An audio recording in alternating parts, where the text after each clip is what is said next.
Hey guys, welcome back to the channel. It's Good News, Bad News, where you've guessed it, we go through the good news, the bad news and everything in between. Today we've got an absolutely brilliant clip from Rupert Lowe grilling the civil servants for basic information about how many people have been fired for not getting their accounting in on time. It appears this guy's got more ums and ahs than he has actual answers. Let's get into today's clip, but don't forget, if you like today's video, leave a like, drop a subscribe, and let's get into today's content. And I think, Rupert Lowe, you have the first question, please. Thank you, Chairman. Morning, James, again. Morning.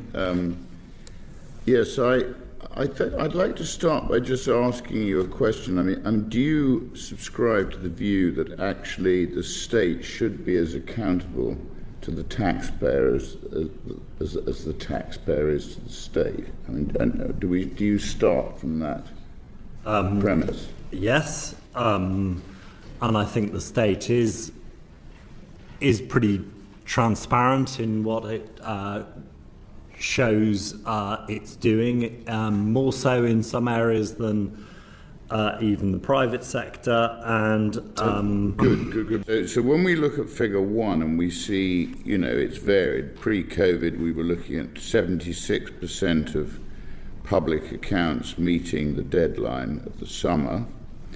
It dropped to 42%, and currently it's sitting at 64%.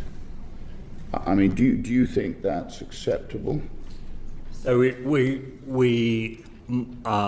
as government must and plan to do better. Happy to go into the issues around all of those things. So I mean, my question is, and I think we've been over this before in a previous meeting, is in the private sector there are quite severe penalties if you don't file your accounts within a statutory time period. And I think we've identified that actually that isn't the case with government departments and government accounts. If they miss timescales, yes, they may get a bit of criticism, but in the end you don't suffer the same statutory penalties that you do in the private sector, such as being, in the end, banned from being a director. HMRC leans heavily on you and starts assessing you for taxes they think you owe.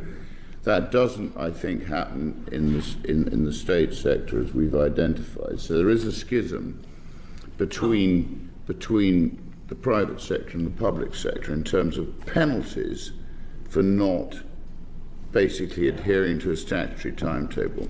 So why is that not the case with the state? So I hear what you say, and we've discussed this before. Wouldn't that be the same? So, as I said, they're legislatively required to lay their accounts by the 31st of January, not legislatively by summer. But they are encouraged to do it before summer. Everyone is meeting the legislative standard, apart from this College of Policing side of things. But to your point, and you can consider whether you feel this is, I mean, it is I think it's very serious if your accounts are late or indeed qualified or indeed deemed to be thing. You are signing them. I sign the Treasury's accounts personally a number of times. I am personally responsible to Parliament, this committee, other committees. How many public sector employees have been fired for failure? For failure to do late accounts. Failure to deliver accounts. Quite a number of permanent secretaries have moved in recent. They might have moved. Recent things. I don't know whether you'd link it entirely to lateness of accounts. Probably not. But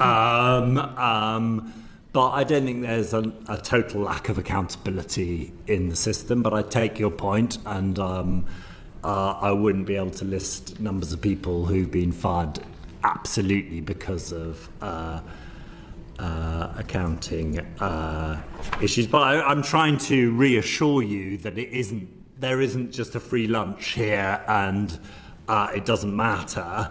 It really is very material, firstly, whether you get your accounts done before the summer, and that is a huge element. You have to get your accounts ready and then have them audited.